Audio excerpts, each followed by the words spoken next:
Hello my dear friend, welcome to education point online. So friend, कैसे हैं आप लोग? आई होप बहुत अच्छे होंगे। मेरे प्यारे बच्चों, आज हम लोग बात करने वाले हैं डेटा साइंस के सिलेबस के बारे में फॉर आरजीपीवी यूनिवर्सिटी भोपाल। ऐसा मेरा प्यारा बच्चा जो अपना बीटेक आरजीपीवी यूनिवर्सिटी से कर रहा है और जिसका ब्रांच डेटा साइंस है और अभी अभी वो अपने थर्ड सेमेस्टर में गया है बेटा। तो आज हम लोग डेटा साइंस के थर्ड सेमेस्टर के सिलेबस के बारे में बात करेंगे। साथ ही साथ मैं ये बताऊंगा कि कौन सा सब्जेक्ट कैसा है और आपको उसे किस तरीके से पढ़ना है। और अगर आपका ब्रांच डेटा साइंस नहीं है, आप किसी दूसरे ब्रांच के बच्चे हो, तो लिंक मैं डिस्क्रिप्शन पे दे रहा हूं थर्ड सेमेस्टर का, आपके ब्रांच का वीडियो आप जाके वहां पे चेकआउट कर सकते हो। ठीक है बेटा, चलिए तो स्टार्ट करते हैं। कौन कौन सा सब्जेक्ट आपको सबसे पहले पढ़ना है? चलिए भैया, तो डेटा साइंस वालों को जो सबसे पहला सब्जेक्ट पढ़ना है, चैप्टर नहीं, वो है टेक्निकल कम्युनिकेशन। देखो बेटा, एक बात समझना, टेक्निकल कम्युनिकेशन अगर आप एग्जाम से एक सप्ताह पहले पढ़ते हो, समझो एक तरह का ये कम्युनिकेशन स्किल्स है, तो भी आपका काम बन जाएगा। तो फिलहाल आप ये समझो कि ये अभी आपका सब्जेक्ट नहीं है। अभी आपके चार मेन सब्जेक्ट हैं। एक जो आपका टेक्निकल कम्युनिकेशन है, वो आप एग्जाम टाइम में भी पढ़ोगे तो आपका काम बन जाएगा। ठीक है, चलिए तो सबसे जो पहला सब्जेक्ट है बेटा, वो है introduction to probability and statistics. देखो बेटा, एक बात आप समझना, प्रोबेबिलिटी एंड स्टैटिस्टिक्स इतना इजी नहीं है, ये थोड़ा सा टफ है। अगर आप YouTube में भी कंटेंट देखोगे ना, तो YouTube में भी आपको उस तरीके का कंटेंट नहीं मिलेगा। और पता, ये ऐसा सब्जेक्ट है ना जो मैं पढ़ाता हूं, ये मैं सब्जेक्ट पढ़ा रहा हूं, लेकिन आप बिलीव नहीं करोगे, इसका मैंने कोई भी डेमो लेक्चर्स नहीं दिया है। आप बोलोगे सर ऐसा क्यों, डेमो लेक्चर आपने क्यों नहीं दिया प्रोबेबिलिटी स्टैटिस्टिक्स का? देखो बेटा, ये सब्जेक्ट को आपको समझ में आने के लिए ना कम से कम आपको 15 से 20 लेक्चर पढ़ना पड़ेगा, तभी जाके आपको रैंडम वेरिएबल का जो कंसेप्ट है वो समझ में आएगा बेटा। तभी आपको लगेगा कि नहीं यार, हम कुछ पढ़ रहे हैं।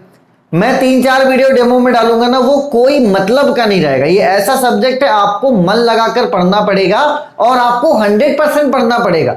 हो सकता है क्वेश्चन कहां से आ जाए। तो एक बात आप समझ लो कि प्रोबेबिलिटी एंड स्टैटिस्टिक्स आप लास्ट मोमेंट से स्टार्ट मत करना भाई साहब, क्योंकि टफ है। आप मतलब नाचते रह जाओगे, रैंडम वेरिएबल में ही फंस जाओगे और बहुत सारे टेस्ट भी हैं यहाँ पे। तो भैया अच्छा खासा सिलेबस है, हाँ पढ़ोगे, थोड़ा समय बीतेगा, आपको सब कुछ समझ में आने लगेगा। लेकिन आप सोचोगे कि इंस्टेंट रिजल्ट है ना, अभी हमारी एक आदत है कि भैया एग्जाम से एक सप्ताह पहले पढ़ना है। देखो, जो एक सप्ताह पहले का सब्जेक्ट है वो मैंने यहाँ पे क्लियर कर दिया, कटवा दिया ना, लेकिन भाई ये नहीं हो सकता, ये आपको ढंग से पढ़ना पड़ेगा। मैंने इसमें बहुत मेहनत किया, मैंने ढंग से पढ़ाया है, और जो बच्चा ढंग से पढ़ेगा वही प्रोबेबिलिटी स्टैटिस्टिक्स में पास हो पाएगा। देखो, अच्छे से पढ़ोगे, पूरा सब्जेक्ट पढ़ोगे ना, आप पास हो जाओगे। और अगर आप सोचोगे कि नहीं यार ये छोड़ देते हैं वो छोड़ देते हैं, यहां पर आप फंस जाओगे। ठीक है भाई साहब, तो प्रोबेबिलिटी इन स्टैटिस्टिक्स आप पढ़ना स्टार्ट कर दीजिए, ये आपका मेन सब्जेक्ट है। ठीक है ना, चलिए अब आते हैं डेटा स्ट्रक्चर में। देखो बेटा, डेटा स्ट्रक्चर का जो पहला यूनिट है, यहां पे डेटा स्ट्रक्चर में हम लोग क्या करते हैं, डेटा को कैसे हम लोग अरेंज करते हैं, कैसे मैनेज करते हैं, ये सारी चीजें आपको पढ़नी है। तो जो सबसे पहला चैप्टर है इसका, वो है इंट्रोडक्शन। वो क्या है बेटा आपका, वो है आपका इंट्रोडक्शन। ठीक, उसके बाद एक चैप्टर है आपका ग्राफ और एक चैप्टर है आपका ट्री। ये दो चैप्टर हैं। तो देखो, ये दो मैं डाल दूंगा, कौन से कोर्स में डाल दूंगा बेटा, प्रोबेबिलिटी इन स्टैटिस्टिक्स के कोर्स में डाल दूंगा। कौन कौन सा बेटा, ग्राफ डाल दूंगा और ट्री डाल दूंगा।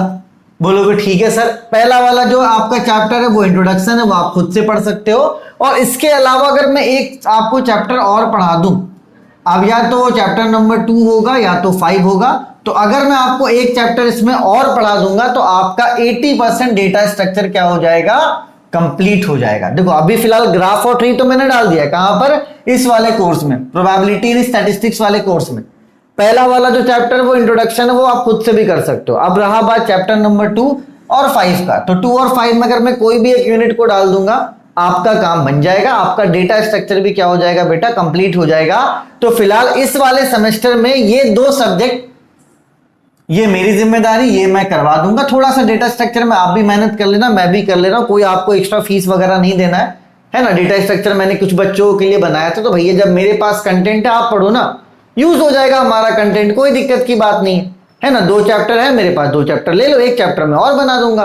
ठीक है, पहला वाला चैप्टर आपका थ्योरेटिकल है, तो आपका काम ये 2 मेजर सब्जेक्ट्स में तो हो जाएगा। ठीक है, चलिए ये 2 मेजर सब्जेक्ट्स तो मेरी जिम्मेदारी, ये मैं करवा दूंगा। अब देखो बेटा, ये जो आपका डीबीएमएस है, डेटाबेस मैनेजमेंट सिस्टम, आप क्या करो, इसे यूट्यूब में सर्च करना, जो भी इसका टॉपिक होगा, और आप इसको यूट्यूब से कर सकते हो। ये कुछ वैसा नहीं है जो आप नहीं कर सकते हो, आप यूट्यूब में सर्च करो टॉपिक बाय टॉपिक, और ये सब्जेक्ट और ये जो आपका ऑब्जेक्ट ओरिएंटेड है, ये आप खुद से कर सकते हो। ठीक है, कहां से करोगे बेटा? यूट्यूब में आप टॉपिक बाय टॉपिक सर्च करोगे, है ना, समझोगे और नोट्स बनाओगे। ठीक है, तो ये 2 सब्जेक्ट मैं करवा दूंगा, ये 2 सब्जेक्ट आपको करना है। और भाई साहब अब ना इंतजार मत करना कि सेकंड सेम का रिजल्ट आएगा तो पढ़ेंगे, है ना, एग्जाम का डेट आएगा तो पढ़ेंगे। तो भैया ये सब चीजें अब आपको नहीं करनी है। 3rd सेमेस्टर आपका स्टार्ट हो चुका और अभी से आप पढ़ना स्टार्ट कर दो, क्योंकि देखो बेटा, अगर ढंग का इंजीनियर बनना है ना तो पढ़ना पड़ेगा, शॉर्टकट नहीं है। जो बच्चा शॉर्टकट मारेगा वो 3 साल बाद समझेगा कि उसने क्या गलती करी। लेकिन फिलहाल यहाँ पे गलत सही का नहीं है, फिलहाल ये है कि आपके 4 मेजर सब्जेक्ट्स हैं, उन चारों मेजर सब्जेक्ट्स को आपको पढ़ना है। 2 की जिम्मेदारी तो मैं खुद ले रहा हूं भाई। हाँ, प्रोबेबिलिटी स्टैटिस्टिक्स जो आपको पूरा पढ़ना पड़ेगा, डेटा मैं 80% कंप्लीट करवा दूंगा। ठीक है, तो इसके लिए मैं कोई चार्ज थोड़ी ना ले रहा हूं आपसे कि भाई मुझे डेटा के लिए अलग से फीस चाहिए। तो आप पढ़ो अच्छे से, कोई दिक्कत की बात नहीं है। ये 2 सब्जेक्ट आप खुद से कर सकते हो, कीजिए, लेकिन अभी स्टार्टिंग से कीजिएगा, नोट्स वगैरह बनेगा तो आपको काम आएगा। ठीक है, चलिए डिटेल सिलेबस आप देख लीजिए। ये टेक्निकल कम्युनिकेशन का है। ठीक, इसका स्क्रीनशॉट लेना चाहें तो आप ले सकते हैं, है ना। ये आपके 5 यूनिट हो गए।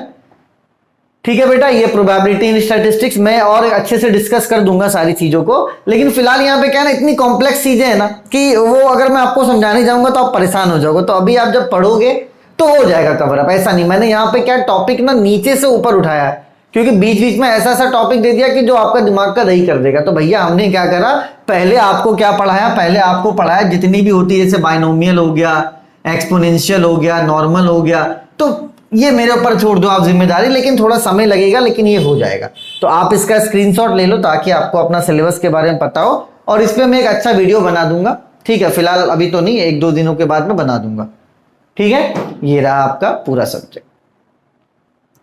ठीक है, डेटा स्ट्रक्चर में देखो ये वाला पार्ट थ्योरी है, आप खुद से कर सकते हो, ये मैं कोशिश करूंगा करवाने का। यूनिट नंबर 2, 3 आपका डला हुआ है कोर्स में। ठीक है, 4 आपका डला हुआ है कोर्स में। 5th अगर देखते हैं आप, अगर कर लो या तो मैं कर लूंगा, मिला जुला के डेटा स्ट्रक्चर हम लोग कर लेंगे अच्छे से। ठीक है ना, चलिए आपका डीबीएमएस का हो गया, है ना। इसका आप स्क्रीनशॉट ले, टॉपिक बाय टॉपिक सर्च करो। ठीक है, आप सर्च करो इंट्रोडक्शन टू डीबीएमएस, देखो क्या कह रहा है। उसके बाद difference between DBMS and traditional file storage system.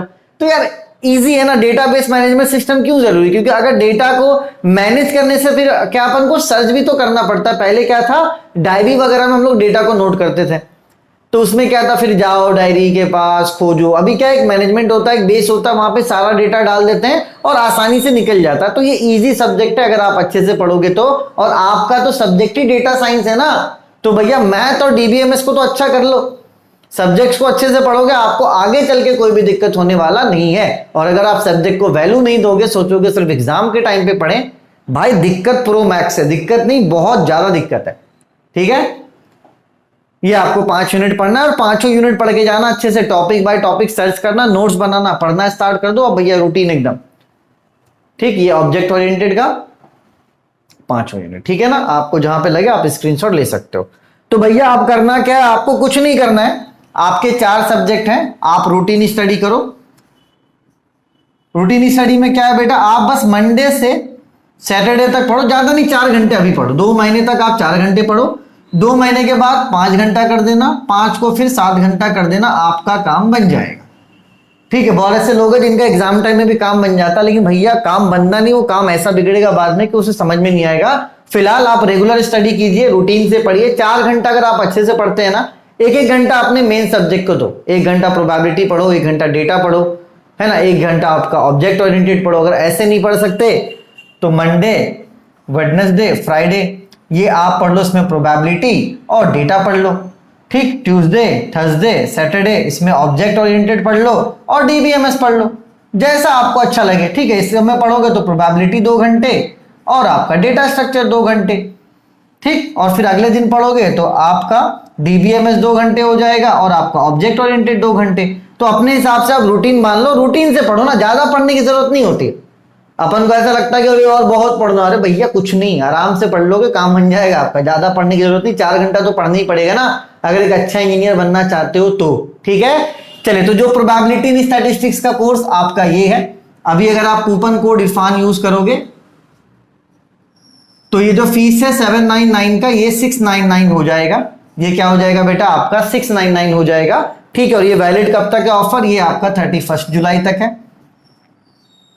है ना। तो 2 दिनों का समय आप ले सकते हो। डेमो लेक्चर्स नहीं अवेलेबल है बेटा, क्योंकि कॉम्प्लेक्स है, थोड़ा समय लगेगा तभी आपको समझ में आएगा। तो भैया उतना तो मैं डेमो लेक्चर्स नहीं दे सकता आपको मनाने के लिए, मैंने मेहनत करा, मैं जानता हूं। अगले साल बच्चों ने खरीदा था, उनका रिजल्ट भी अच्छा हुआ, पूरा पढ़ के जाएंगे तो कोई दिक्कत भी नहीं होगा। ठीक है, और मैथमेटिक्स 2 जिनका अच्छा नहीं गया बेटा, फीस मैंने 500 कर दिया है, आप 500 में पढ़ सकते हैं मैथमेटिक्स 2। और ग्राफिक्स जिनका अच्छा नहीं गया बेटा, वो भी कूपन कोड यूज करेंगे इरफान, तो 699 फीस हो जाएगा। ठीक है, तो जो भी कोर्सेज है बेटा अभी आप ले लो, अवेल कर लो, आराम से पढ़ो, रूटीन स्टडी करो।